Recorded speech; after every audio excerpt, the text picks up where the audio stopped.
The work around global warming is continuing to evolve, and consequently, our own response to it is also evolving and developing over time. Our initial focus was to commit to doing something about our financed emissions as well as the direct emissions that we effectively emit from our own buildings. And we took a bit of time doing an analysis of our own portfolio across the different markets within which we operate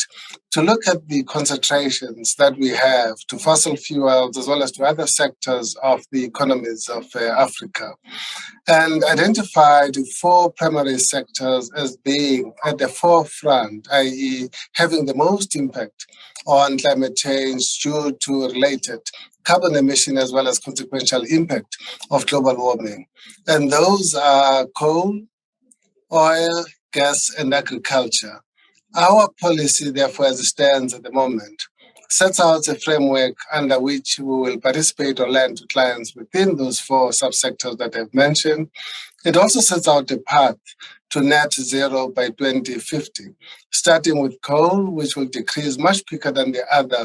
fossil fuels, followed by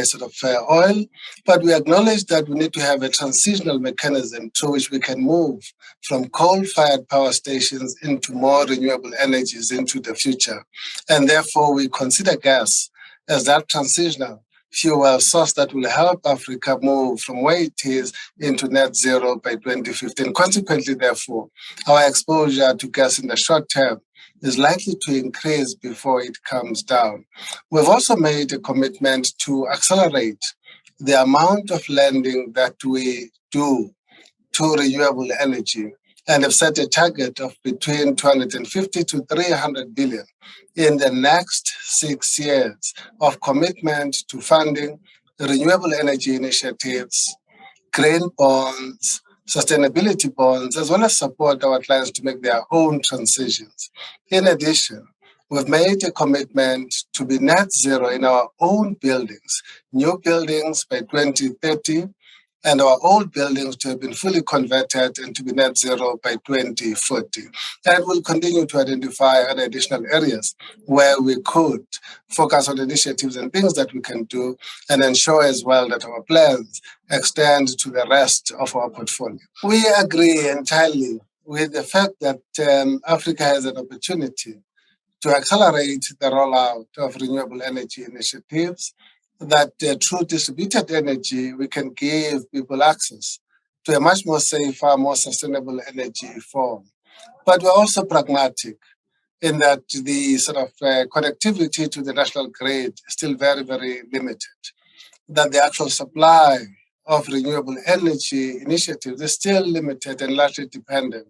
on government issuing tenders, awarding those tenders, and that the time that it will take for these initiatives to be rolled out adequately to be able to meet the current energy shortage, as well as be able to cope with the growing population and the developing economy, is going to be very long. And we can't say we're not going to do anything until such time that all of these constraints that I've spoken about have been attended to. We think it would be wrong to expect Africa to stand still whilst we're waiting for the supply constraints to be addressed and attended to. We think it would be wrong to deny people a better quality of life, economic growth, better taxes, as well as employment opportunities, whilst these constraints, are not being dealt with. So consequently, we have to balance then between accelerating our own funding and commitment to renewable energy, whilst at the same time recognizing that we still need to make a meaningful impact to economic growth within sub-Saharan Africa and make a meaningful impact to people's lives with regard to access to energy. It is a question of being pragmatic, being realistic, and ensuring that we balance the competing agendas that ultimately all need to be attended to.